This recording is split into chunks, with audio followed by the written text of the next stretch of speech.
ሙስሊሟ ሴት ኦርቶዶክስ ሆናለሁ ግን የዚህን ኡስታዝ ጥያቄ ከመለስክልኝ ብላለች። ለእምነታችሁ ክብር ከሌላችሁ አሳልፉት። በትላንትናው ትምህርታችን መሞገት ሲከብዳቸው ቪዲዮአችንን አስጠፍቶብናል። ሁላችሁም ኦርቶዶክሲያን ሼር ያረጋችሁ እንዴው 5 ደቂቃ ከታገሳችሁኝ የሚገርም ኦርቶዶክሳዊ ትምህርት አስተምራችኋለሁ ማለት ነው። ኡስታዙን ሰምተን እንመለስ። ኢየሱስን በተመለከተ ነው የጠየቀው። ክርስቲያኖች እግዚአብሔር ነው ይላሉ፣ የእግዚአብሔርም ልጅ ነው ይላሉ። ራሱ እግዚአብሔር ከሆነ ራሱ የእግዚአብሔር ልጅ ከሆነ ምንድነው የምንረዳው? እስኪ ኢየሱስ ራሱ እግዚአብሔር ነው የእግዚአብሔርም ልጅ ነው። ጥሩ፣ እሱ የእግዚአብሔር ልጅ ከሆነ አባቱ ማን ነው? ማን ነው? ራሱ ነዋ። ለምን ራሱ እግዚአብሔር ነው ብለውናል። ይሄን እንዳትረሱ። ኢየሱስ ማን ነው? እግዚአብሔር ነው። ከዛ ሳልናቸው የእግዚአብሔር ልጅ ነው አሉን። አሃ ኢየሱስ የእግዚአብሔር ልጅ ነው። እሺ አባቱ ማን ነው? ራሱ እግዚአብሔር ተብሏል። ራሱ ለራሱ አባት ነው። ራሱ ለራሱ ምንድነው? ልጅ። እንዴት ነው ሰው የሚረዳው? ኡስታዙ የጠየቀው ጥያቄ ሶስት አምላክ ነው የምታመልኩት የሚል ጥያቄ ነው የጠየቀው። በሚስጥረ ስጋዊ ማለትም በነገረ ክርስቶስ ላይ ጥያቄ አንስቷል ማለት ነው። ከአምስቱ አዕማደ ሚስጥራት ውስጥ እንግዲህ በጣም ዶግማ ብለን ከምንማራባቸው ትምህርቶች አንደኛው ሚስጥረ ስላሴ ነው።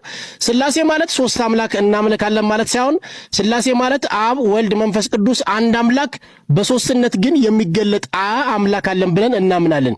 ይህ ማለት ምን ማለት ነው? ይህ ማለት አንድ አምላክ ማለት ነው የምናመልከው፣ ግን በሶስትነት የሚገለጥ ወይ ማለትም አንድ መለኮት ሶስት አካል በሚለው ነው የምናምነው። እንግዲህ ትምህርቱን በስፋት እንማር። አብ፣ ወልድ፣ መንፈስ ቅዱስ በግብር ሶስትነት፣ በአካል በሶስትነት፣ በስም በሶስትነት ይገለጣሉ። በመለኮት በስልጣን በክብር በባህሪ በአንድነት ይመለካሉ ብለን እናምናለን። ይሄ ትምህርት ምን ማለት ነው? ኡስታዙ ጥያቄ ጠየቀው። ሶስት አምላክ ነው የምታመልኩት። ኢየሱስ ክርስቶስ አባት ካለው ኢየሱስ ክርስቶስ አምላክ ሊሆን አይችልም። ኢየሱስ ክርስቶስ ልጅ ከሆነ ኢየሱስ ክርስቶስ አምላክ ሊሆን አይችልም የሚል ትምህርት ነው ያስተማሩት። ይህን ትምህርት በአጭሩ ፀሐይን ምሳሌ አድርገን እንማራለን ማለት ነው።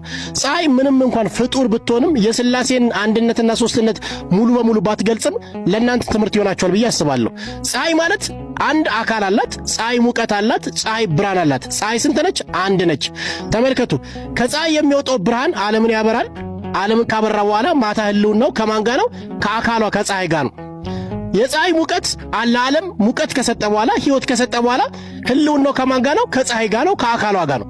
ፀሐይን አካሏን አብ እንበለው፣ ፀሐይን ብርሃኗን ወልድ እንበለው፣ ፀሐይን ሙቀቷን ደግሞ መንፈስ ቅዱስ እንበለው። ፀሐይ ስንት ነች? አንድ ነች።